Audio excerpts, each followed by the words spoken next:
इस वक्त मैं मौजूद हूँ, एक जाना पहचाना चेहरा है, रोमान रईस इनका नाम है। पाकिस्तान इनको देखकर याद ये आता है कि चैंपियंस ट्रॉफी 2017 में जब पाकिस्तान जीता था वो चैंपियंस ट्रॉफी, तो उस टीम के अहम ये रुकन थे।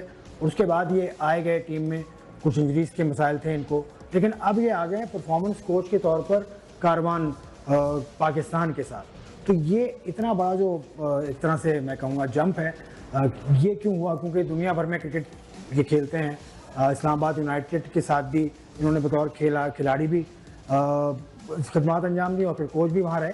लेकिन ये कोचिंग के हवाले से मैं पहला सवाल इनसे ये करता हूँ, रोमान आपको देखकर तो हमें आपके स्पेल्स याद आते हैं, आपका खड़े होने का स्टाइल याद आता है, तो ये परफॉर्मेंस कोच तो ये तो बैक सीट आपने ले ली। जी आसिफ भाई, बिल्कुल ऐसा ही है। और जैसे कि आपने खुद जर्नी मेरी भी बताई अपने इंट्रो में कि चैंपियंस ट्रॉफी और फिर पाकिस्तान से खेला, ऑन एंड ऑफ आता रहा टीम में, और डोमेस्टिक भी खेलता रहा, पीएसएल भी खेल रहा हूँ और ऑस्ट्रेलिया भी खेल रहा हूँ। लास्ट भी हम चैंपियन हैं पीएसएल के। सो आई थिंक कि एक टाइम आता है सर्टन कि जब आप एज ए प्लेयर ये सोचने में मजबूर हो जाते हैं कि यार अब आपके अंदर कितनी जान बची है एज ए प्लेयर, कितना आपके अंदर बचा है एक फ्यूल कि यार आपने जाके कितना आपने अपने आप को मैक्सिमम देना है। तो आई थिंक अब वो एक स्टेज आ गई है कि जहाँ मैं ये सोचने में मजबूर हुआ हूँ, क्योंकि मेरे साथ जो इंजरीज रही हैं पास्ट में वो थोड़ी सी ऐसी डेंजरस इंजरियाँ रही हैं कि इसमें मेरा नी इशू, मेरा लोअर बैक इशू, वो कहीं ना कहीं मुझे तंग करता है। और एज ए प्रोफेशनल अब इस चीज़ को एक्सेप्ट करने में मुझे कोई बुराई नहीं है कि नहीं यार, मैंने मैक्सिमम जितनी भी क्रिकेट खेलनी है वो अपनी T20 सर्टन फॉर्मेट में खेलनी है और उसके बाद मैं आगे जाके यंगस्टर्स को हेल्प आउट करूँ। तो कारवान पाकिस्तान ने जब मुझे इस चीज़ की अपॉर्चुनिटी के लिए कॉल किया तो मैंने फ़ौरन से एक्सेप्ट किया, क्योंकि ये मेरे लिए खुद भी एज ए प्लेयर ये एक चीज़ की लर्निंग थी कि यार मैं अपने करंट खेलते हुए करियर में एक चीज़ लर्न करूं और लर्न करने के बाद जितना मेरा एक्सपीरियंस रहा है पीछे क्रिकेट का वो मैं उसके साथ शेयर भी करूं। तो आई थिंक ये बड़ा ग्रेट अपॉर्चुनिटी दी है मुझे कारवान पाकिस्तान ने, and thank you so much to Babar भाई एंड सिकंदर भाई एंड मसरूर भाई कि जिन्होंने मुझे इस टीम का पार्ट बनाया। और भी आपकी टीम में कोच हैं आसिम रिजवी, लेकिन उस टीम की तरफ मैं आता हूँ।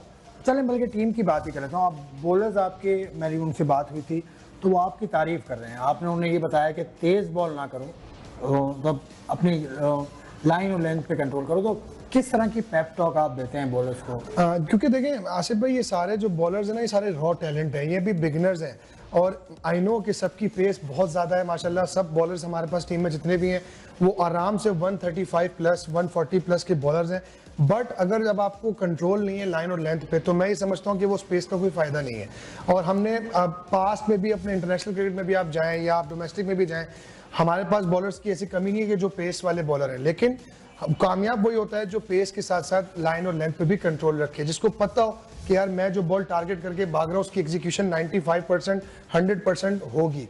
तो आई थिंक मैं इनको यही सबसे ज़्यादा मेन टिप देता हूँ कि अपनी पेस को इतना ज़्यादा अभी रेट ना करो, लेकिन पहले माइंडसेट बनाओ कि मैंने जगह पे गेंद करनी है, क्योंकि 3 डे ऐसा फॉर्मेट है कि आपको यहाँ पेशेंस चाहिए होता है एज ए बॉलर। अगर आप टू मच एक्साइटेड होकर विकेट लेने जाएंगे तो वहां आपके पास कंट्रोल भी चला जाएगा और आप अपनी टीम को भी हर्ट करते हैं। तो मैं सबको ये कह रहा हूँ, जितने भी बॉलर्स हमारे खेले, हमारी रोटेशन पॉलिसी बहुत ज़बरदस्त चल रही है जो कि मसरूर भाई इस वक्त टैकल कर रहे हैं। आई थिंक वो बहुत ज़बरदस्त है और सारे बॉलर जितने भी खेले उनको मैंने यही सिंपल प्लान दिया है कि यार आपने विकेट टू विकेट बॉलिंग करनी है, जो नेचुरल वेरिएशन है आपकी स्विंग की आपने उसको बैक करना है, ना कि आप एक्साइटेड होकर उसके ऊपर दूसरी वेरिएशन पे चले जाओ। क्योंकि सम टाइम हम भी जब खेलते थे, यंग थे, तो हम यही सोचते यार इन स्विंग हो रहा है, अब इसको आउट स्विंग करते हैं, तो वहां जब आपके पास कंट्रोल नहीं था तो आप अपनी लाइन मिस कर देते हैं। तो आई थिंक ये एक बड़ा जरूरी चीज़ है कि बेसिक आपको याद रखना गेम के अंदर, वो बहुत इंपॉर्टेंट है। आपने फ्रेंचाइज के साथ भी काम किया है, इस टीम का के ओनर का अमल दखल कितना है? अभी तक तो हमारी कोई मीटिंग ही नहीं हुई ओनर से, और जो बात है जैसे फ्रेंचाइज क्रिकेट में मैं जिस फ्रेंचाइज से खेला हूँ वहाँ पर भी मैंने यही माहौल देखा है कि ओनर सिर्फ एक दिन बात करते हैं, उसके बाद वो बोलते हैं ये टीम आपकी है, आपने ओन करना है। प्लेयर उन्होंने नहीं बताया कि इसको ले लो, इसको ले लो? नो, ये सारा कुछ क्रेडिट जाता है जो सिकंदर भाई हमारे जो GM है इस टीम के, और साथ साथ मसरूर भाई को, जिन्होंने ये टैलेंट फाइंड आउट किया है। क्योंकि मसरूर भाई को मैं इसलिए क्रेडिट ज़्यादा देता हूँ क्योंकि यार वो सर्किट में इतना इन्वॉल्व है, ट्रायल्स और जितने भी ट्रायल्स होते हैं जैसे सवात भी जाते हैं, इधर उधर जाते हैं, तो आई थिंक ये उनकी आई है जिसकी वजह से कारवान पाकिस्तान की टीम इतनी जबरदस्त बनी है। आप फास्ट बॉलर हैं, इस रीजन से KP से फास्ट बॉलर्स की तादाद माशाल्लाह रुक नहीं रही और ना रुके, ये क्या वजह है? कि ये मैंने सवाल वैसे और भी किया था, आपके जो कप्तान है हारिस ने भी बताई थी इसकी वजह, लेकिन आपको क्या लगता है एज अ फास्ट बॉलर क्या ऐसी खास बात है इस खत्ते के बच्चों में? देखिए, सबसे पहले तो मैं इस चीज़ पे जाऊंगा कि थोड़े बैकग्राउंड पे हम जाते हैं आसिफ भाई, कि अब जो है ना रोल मॉडल केपीके के लिए बहुत ज़्यादा बन गए हैं। अगर आप बात करें जैसे शाहीन शाह अफरीदी, आप बात करें नसीम शाह, आप बात करें एहसानुल्लाह, आप बात करें वसीम जूनियर, तो ये सारे वो प्लेयर्स हैं जो अभी लास्ट 5 साल से पाकिस्तान टीम को रिप्रेजेंट कर रहे हैं। और देखें, एक रोल मॉडल का खेलना किसी भी स्टेट से वो बहुत अहम होता है कि आपके यंगस्टर्स में कोई करेज आती है कि नहीं यार हमने भी ऐसे बनना। जैसे मैं था पर्सनल, जब मैं बचपन में था तो मैं वसीम भाई को बहुत फॉलो करता था क्योंकि हमारे लेजेंड हैं, तो यार हमने उनको देख के स्विंग करना सीखी, यॉर्कर करना सीखा। तो आई थिंक एक रोल मॉडल होना बहुत जरूरी है। और जैसे जैसे मैं एक चीज़ नो भी देख रहा हूँ कि माशाल्लाह मैंने अभी मैं काफ़ी अर्से के बाद पेशावर आया हूँ और इस स्टेट में खेल रहा हूँ, एज ए कोच काम कर रहा हूँ, तो मैं ये देख रहा हूँ कि माशाल्लाह जो इनकी खुराक है ना, और नेचुरली थोड़ा पठान जो है वो तगड़े भी होते हैं। हाँ, लोबिया, बकरा, ये सब चीज़ें, तो आई मीट का खाना ये स्ट्रॉन्ग बनाता है आपको। और इनकी जो एक जेनेटिक एक चीज़ है वो बहुत ज़बरदस्त है कि ये लोग तगड़े होते हैं नेचुरली। तो आई थिंक इस तरह का टैलेंट यहाँ से तभी वापस पाकिस्तान को मिल रहा है। चलें, और भी टैलेंट आपकी टीम में भी बड़े अच्छे अच्छे फास्ट बॉलर हैं। किस किस रीजन के फास्ट बॉलर आपकी टीम के बारे में तो ये सुना है कि पूरे पाकिस्तान को रिप्रेजेंट कर रही है आपकी टीम? अल्हम्दुलिल्लाह, अगर ये देखें तो एक कलेक्टिवली पूरे पाकिस्तान, कारवान पाकिस्तान का बेसिकली मैं समझता हूँ मतलब यही है कि हर जगह से इन्होंने प्लेयर्स लिए हैं और सारे ही प्लेयर बहुत टैलेंटेड हैं। बस अब जो प्लेयर्स टैलेंटेड होते हैं ना, मेरे सब बच्चों को मैं यही कहता हूँ कि यार आपके अंदर टैलेंट है, लेकिन टैलेंट के साथ अगर आप एक चीज़ ऐड कर लोगे, हार्ड वर्क, और वो भी हार्ड वर्क कौन सा, स्मार्ट वर्क। ये नहीं कि आपने आए और आप गधे घोड़ों की तरह मेहनत कर रहे हैं और बस आपने अपना सब कुछ ज़ाया कर दिया। तो इस टाइम को कैश करो, यूटिलाइज करो और मैक्सिमम अपना बेस्ट देने की कोशिश करो। और जितने भी हमारे सीनियर कोचेज हैं, जितने भी, जैसे खुशदिल है सीनियर प्लेयर है हमारा जो पाकिस्तान को रिप्रेजेंट कर रहा है, हारिस है करंटली सारी क्रिकेट खेल रहा है, कासिम अकरम है, साद बेग अभी रिसेंटली हमारा अंडर 19 का कप्तान रहा है। तो आई थिंक इन्होंने एक्सपोजर लिया हुआ है दुनिया भर के साथ क्रिकेटरों के साथ। तो आई थिंक ये जितना जल्दी हम लोगों से सीखेंगे और अपनी बेसिक्स अच्छी रखेंगे, अपनी स्किल्स के अंदर मजीद इंप्रूवमेंट लाएंगे, तो आई थिंक ये बहुत जल्दी पाकिस्तान ये जो आप बात कर रहे हैं ये तो एक मजावा कोच ऐसा लग रहा है, सुन रहा हूँ मैं।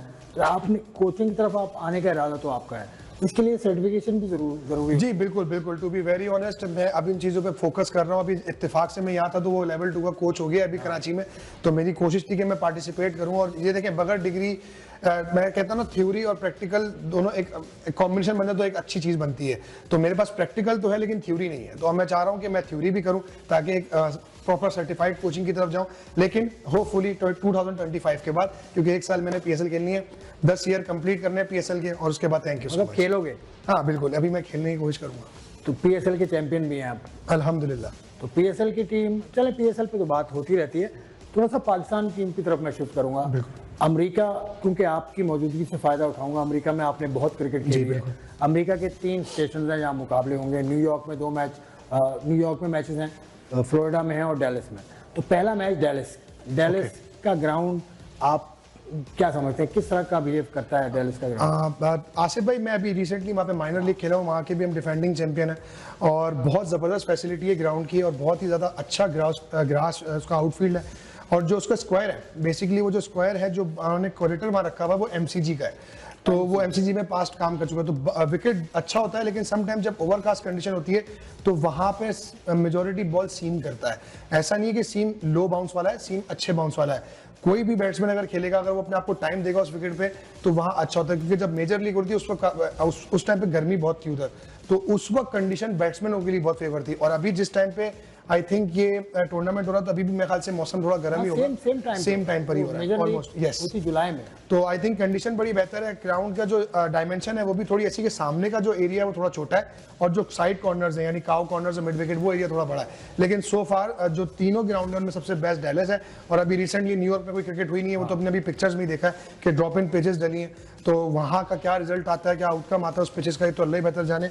लेकिन जो मियामी का ग्राउंड है वो थोड़ा सा जस्ट लाइक शारजा है, क्योंकि उसका शाइनी बिल्कुल पिच होता है और वहाँ पे बॉल स्केट करके बड़ा अच्छा आता है बल्ले पे। अच्छा, इंडिया पाकिस्तान का मुकाबला होगा? बिल्कुल, इंडिया से आपने मुकाबला किया भी है, जीते भी हैं। तो पाकिस्तान वर्सेस इंडिया यानी बाबर आजम वर्सेस रोहित शर्मा, आपको क्या कमी लगती है पाकिस्तान की टीम में? पहले पाकिस्तान की टीम की बताएं, फिर इंडिया की टीम की बता दें। देखिए कमी तो देखिए आसिफ भाई किसी भी दौर में कभी नहीं हुई। दोनों ही टीमें बड़ी एक कंपेटिटिव टीम है एक दूसरे के लिए।